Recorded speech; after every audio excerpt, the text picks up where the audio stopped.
This is the true story of the biggest pile of cash ever flown anywhere, and how billions of it simply vanished. Auditors searched for years. Someone always knew where the money went, and the answer is uglier than theft. When coalition forces entered Baghdad in April 2003, Iraq's financial system was non-existent. Looters had gutted the banks, electronic networks were dark, and the local currency was useless. To pay civil servants, local security forces, and contractors, the newly formed Coalition Provisional Authority needed a massive, immediate supply of money. They bypassed electronic transfers entirely, relying on physical cash. What followed was the largest currency shipment in the history of the Federal Reserve. Between May 2003 and June 2004, the Federal Reserve Bank of New York dispatched 21 separate airlifts to Baghdad. The total sum reached $11.98 billion, almost entirely in $100 bills. The logistics of the operation resembled an industrial shipping pipeline rather than a banking transaction. Workers at the Fed Vault in New Jersey packed 281 million individual banknotes onto wooden pallets, wrapping them tightly in thick plastic. In total, the cash weighed 363 tons. Armored trucks hauled the cargo to Andrews Air Force Base, where crew members loaded the pallets into the belly of C-130 transport aircraft for the flight into an active war zone. This massive volume of paper money arrived at Baghdad International Airport and secondary bases without any of the standard accounting safeguards used by modern financial institutions. The primary goal was speed, and the scale of the airlift quickly overwhelmed the minimal tracking systems on the ground. Once the cargo planes landed, responsibility for the cash fell to the Coalition Provisional Authority. The CPA deposited the billions into the Development Fund for Iraq, a trust account established to rebuild the nation. But the systems designed to track this money existed mostly on paper. Instead of a secure modern digital ledger, CPA officers relied on manual spreadsheets, paper cash journals, and handwritten receipts. As billions in cash flowed out to ministries and contractors, the record-keeping disintegrated. When federal auditors later arrived to trace the path of these $100 bills, they found a chaotic paper trail filled with duplicate ledger entries, blank fields, and missing vouchers. There was no consolidated database to reconcile the physical cash against actual work completed. Without independent verification or segregation of duties, cash payments became the single largest accounting gap in the entire project. Stuart Bowen, appointed as the Special Inspector General for Iraq Reconstruction, became the leading voice investigating this institutional failure. His office, alongside the Government Accountability Office, began analyzing the books shortly after the CPA formally transferred power to an interim Iraqi government in June 2004. What Bowen and his team uncovered was not a single grand heist, but a systematic collapse of basic financial stewardship. The audits concluded that the CPA could not properly account for $8.8 billion of the money it distributed. The central scandal was not necessarily that all this money was stolen, but that the United States government had built a system where it was physically impossible to prove where it went. For billions of dollars in public funds, the paper trail simply vanished. The absence of oversight turned the reconstruction effort into a lucrative arena for private contractors. Under emergency rules, the Pentagon bypassed standard competitive bidding, opting instead for sole source, cost-plus contracts. Under these agreements, the government guaranteed to pay for every expense the contractor incurred, plus a fixed percentage of profit. This structure penalized saving money. The more a contractor spent, the more money they made.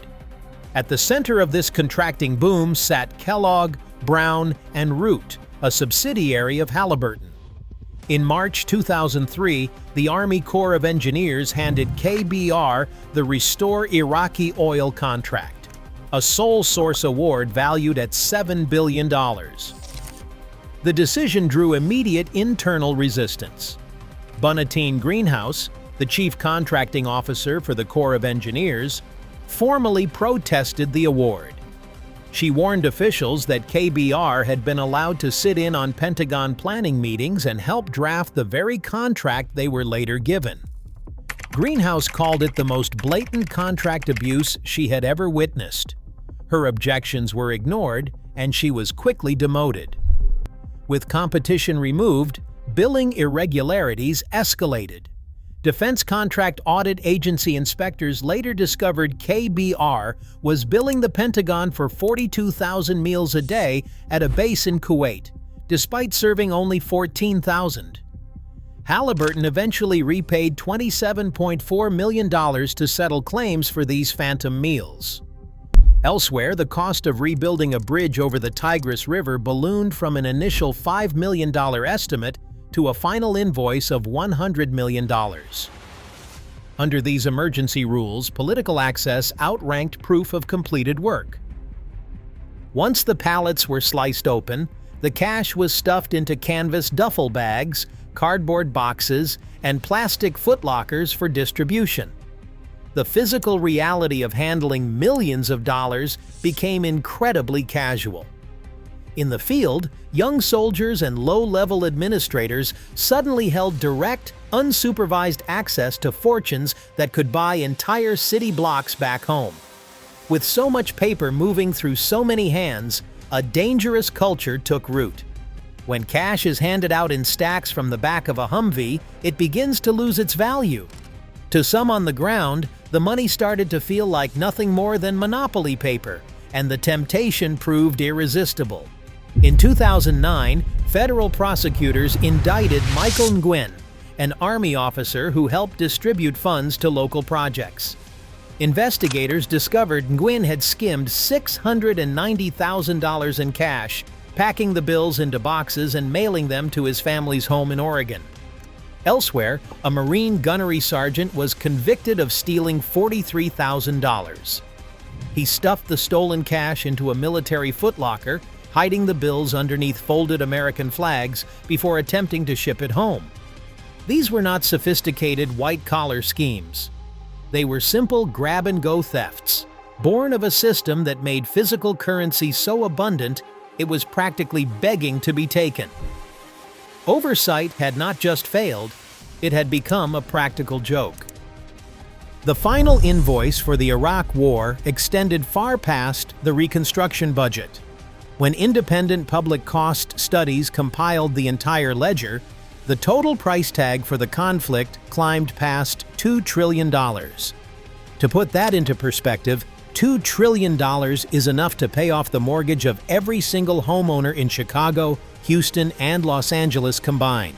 This astronomical sum represents a vast, multi-generational bill. It combines direct military operations, nationwide reconstruction projects, long-term health care for hundreds of thousands of veterans, and the mounting interest on the national debt used to finance the conflict. Against a $2 trillion backdrop, the missing cash of the early occupation might seem like a rounding error, yet it represents a far larger national ledger problem. The cash that vanished from Baghdad was the first crack in a broken system, exposing an environment where massive disbursements required zero accountability. Despite a decade of work by federal inspectors, congressional committees, and criminal investigators, no audit has ever closed the case.